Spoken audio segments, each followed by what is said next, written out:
Hello YouTube, Tan Brolo here. First I want to thank everybody who's posted up an Xbox mod video so far. It's helped me a lot. I've watched a lot of videos and it's helped me figure out things that I can do to fix up my 360. Like so many of you, I've been having a lot of overheat problems. Red ring of death has happened a number of times. For me it's always been a 0102 error, so that means that most likely have a broken solder connection. So luckily for me I've been able to fix it. I just fixed it the other day. That was the third time. So I've had to fix this, whatever you want to call it, piece of Microsoft. Good job, retards. So I fixed it for the third time using the heat gun method, so I've been really lucky that it's worked every single time.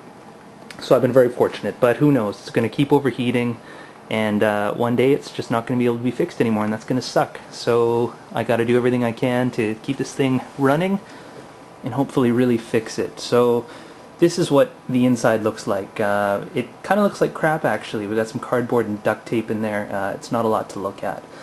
But underneath I've done the XClamp mod, so the XClamps are gone. There's Arctic silver on the processors, not that thermal compound junk. I got an XCM fan, and that sits right on top of the third heatsink. Every bit helps, so I get that on.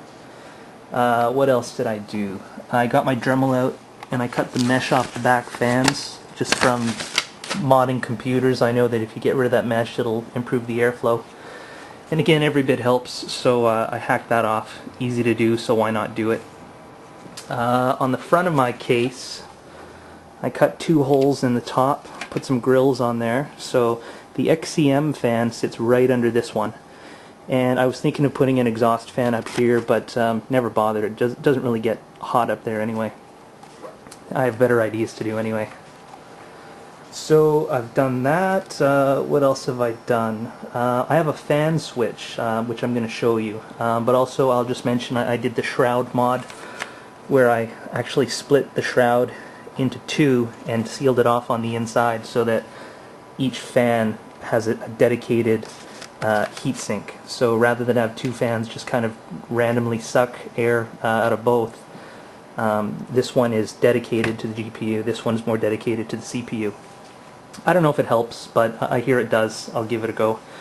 And of course I've blocked this off. I just used cardboard. I cut up a Coke box, which seems to work fine, and I duct taped it on. So the reason for that is pretty obvious. It's just to suck the air through, rather than just have the shroud be pulling air from up here and just sort of randomly grabbing air out of the console. It's getting air from here and it's pulling it through. I think it does help. It's a sound idea. It makes sense to me, so I've done it. Alright, so the other thing I want to show you is the fan mod I did.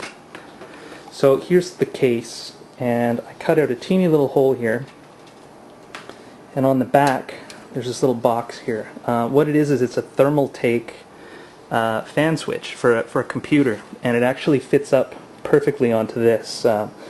It's all just the standard mounting stuff. There's those two screws there, so there's one, and you can see where that one is as well.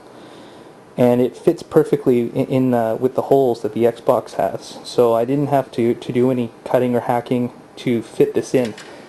I just had to make a hole for the switch to fit through on the front, which is right there.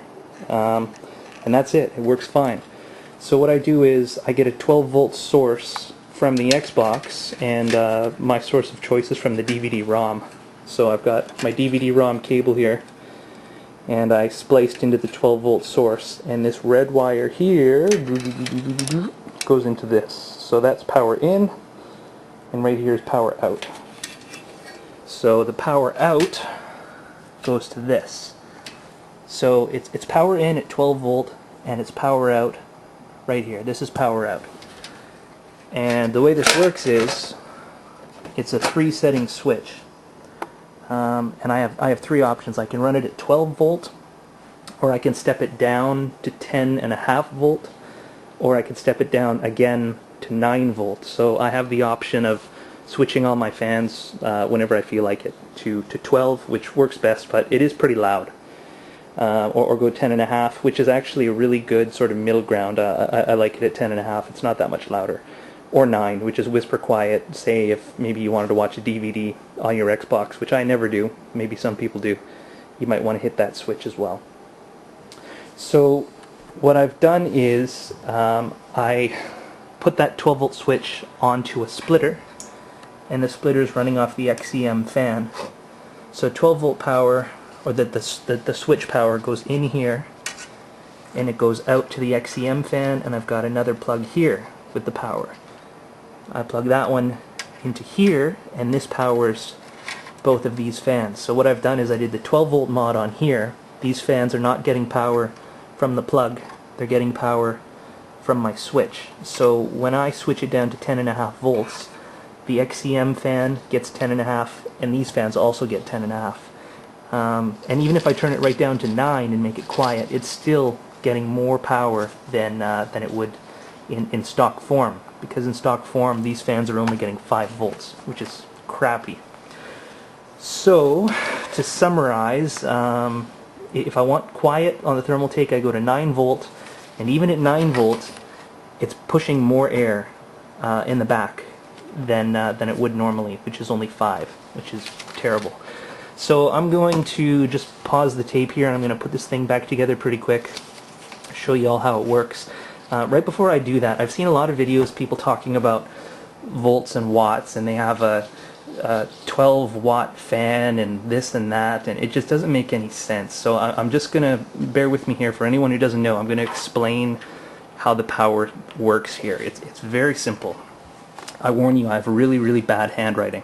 Okay? So if you want to laugh at my writing, do so in text form, leave me a comment, tell me how much it sucks. Alright, so 360 power, any kind of DC power, this is the equation. Volt times amp equals watt.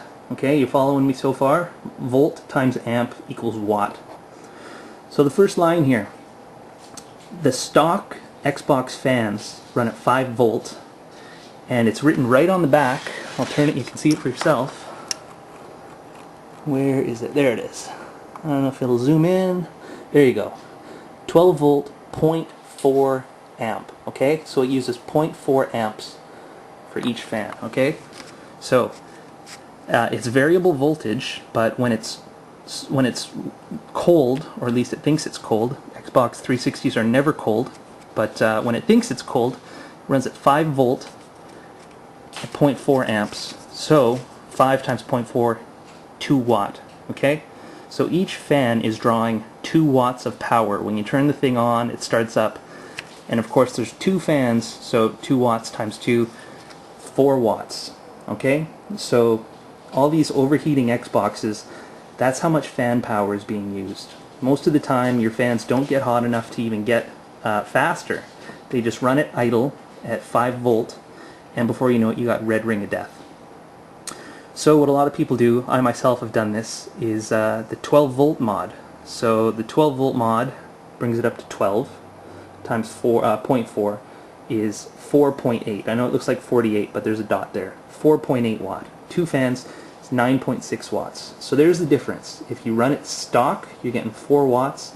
If you do 12 volt mod, you're doing 9.6 watts. Sorry. And I also have the XCM fan. I don't know the amps on that, but I'm going to guess it's 0.4. Let's just assume that.